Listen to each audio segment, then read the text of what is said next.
Bangla take চ্যানেলে আপনাদের স্বাগতম। আজকে আমরা জানব যে ভেরিয়েবল কি ও এটা কিভাবে কাজ করে, এর কাজ কি।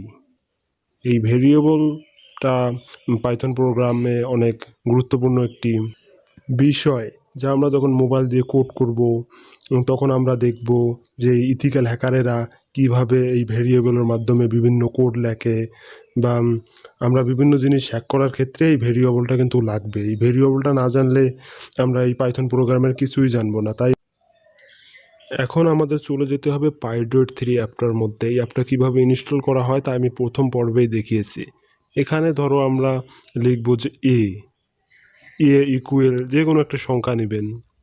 এবার আমরা লিখবো এখানে বি দিয়ে ইকুয়েল দেওয়ার পর আমরা এখানে আর একটু কিছু সংখ্যা নিচ্ছি। এবার আমরা যে লিখলাম যে এই যে এ বি, এই এ বি আসলে কি? এই এ বিগুলো আসলে ভেরিয়েবল। এই এ, এই যে বি, এই এ বি, এগুলো ভেরিয়েবল। এই ভেরিয়েবল মানে কিন্তু পাত্র, মানে একটি পাত্র নেই এই ভেরিয়েবলটা কাজ করে। যেমন আমরা এখানে যে একটি ফার্স্ট ব্র্যাকেট দিয়ে দুটি কোটেশন দিয়ে যা পারি তা লিখবো, এখানে যা পারি তা লিখবো। লেখার পর আমরা যদি এখানে আরেকটি, এখানে যা পারেন তাই লিখবেন। এখানে লেখার পর আমাদের কিন্তু একটা জিনিস খেয়াল করে রাখতে হবে যে আমাদের এই কোটেশনের মধ্যে এগুলো লিখতে হবে, আর যে কোনো সংখ্যা কোটেশন না দিলে হয়। এরপর আমরা প্রিন্ট লিখবো, PRINT, প্রিন্ট লিখে ফার্স্ট ব্র্যাকেট দিয়ে আমরা যদি এ ক্লিক করি, এ রান করি, তাহলে দেখবে আমরা এর মধ্যে যা কিছু আছে তা যাবে। এই যে এখানে যদি এ বাদ দিই, এটা বাদ দিয়ে যদি আমি এখানে বি লিখে রান করার পর দেখবো যে এখানে বির মধ্যে কি আছে তা কিন্তু আমরা সেটা দেখতে পারবো। তাই আমরা জানি যে বি, এ, এই বি, এগুলো একটা ভেরিয়েবল একটা পাত্রের সমান। আমরা এই যে এখানে আরেকটি ভেরিয়েবল লিখছি, যেমন নাম্বার 1 দিয়ে ইকুয়েল দিচ্ছি, ইকুয়েল দিয়ে 10। এবার আমরা নাম্বার 2 দিব, 2 দিয়ে একটি ইকুয়েল চিহ্ন ব্যবহার করব। ইকুয়েল চিহ্ন ব্যবহার করে, যেমন একটা ধরো 5, এখানে আমি 5 ধরে নিলাম। নিয়ে যে এখানে দিলেই কিন্তু এই যে ভেরিয়েবল ভুল লিখলে কিন্তু ইরর দেখাবে। তাই আমরা এখানে একটু ঠিক করব, অল্প একটু ভুল হলে, অল্প একটু যদি ভুল হয় তাহলে কিন্তু এখানে ইরর দেখাবে। এই যে আমি এখানে একটি ভেরিয়েবল, আরেকটি ভেরিয়েবল নিলাম, এটার নাম হলো সামেশন।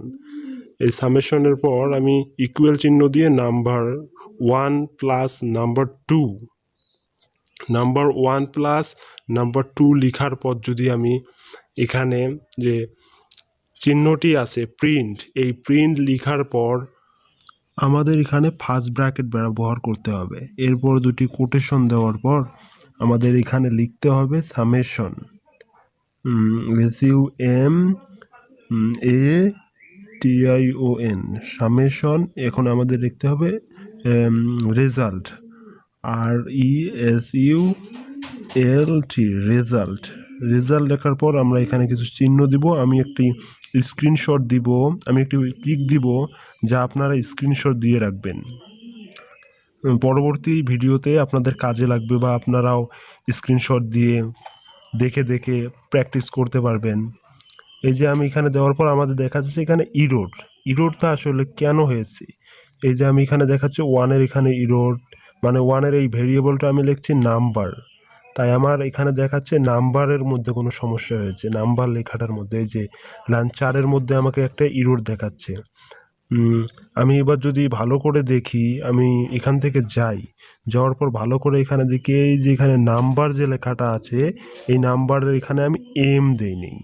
এই এমটা না দেওয়ার কারণে কিন্তু আমার এখানে ইরোড দেখাচ্ছে। এই যে এম দেওয়ার পর আমরা এখানে ফিনিশ দিলাম, এই যে 15 যোগ 5, এখানে 10 যোগ 5, এখানে আসলো 15। আমি যদি এখানে দিই একটু বিয়োগ দেই, তাহলে কিন্তু আমরা এই হলুদ চিহ্নটার মধ্যে রান করলে এখানে দেখাবে যে এই যে যা ফল 5 আমাদের দেখাচ্ছে। এখানে আমরা যদি গুণ দেই বা যেটাই দেই সেটাই আমাদের কিন্তু এখানে দেখাবে। আমি একটি স্ক্রিনশট দিচ্ছি, এই স্ক্রিনশটগুলো আপনারা ভালো করে দেখবেন। প্র্যাকটিস করলে কিন্তু আপনারা এই ভেরিয়েবলটা কি, এই ভেরিয়েবলটা কীভাবে লেখে, এদের ভুল নামকরণ, মানে বিভিন্ন কিছু বুঝতে পারবেন। আমি 2-3টা স্ক্রিনশট, একটু 2-3টা পিক দিব, যা আপনারা স্ক্রিনশট দিয়ে রাখবেন। এগুলো আপনারা স্ক্রিনশট দিয়ে রাখবেন, পরবর্তীতে কাজে লাগবে। এই যে আমরা যে প্রোগ্রামটা করলাম এটাও স্ক্রিনশট দিয়ে রাখবেন, পরবর্তীতে আপনারা দেখে দেখে প্র্যাকটিস করতে পারবেন। আর আমার এই চ্যানেলটাকে সাবস্ক্রাইব করবেন। আমার যেগুলো নতুন ভিডিও আছে সেগুলো আপনার ওখানে যাবে। আপনি যদি নতুন হন তাহলে আমার প্রথম পর্বের ভিডিওটা দেখবেন।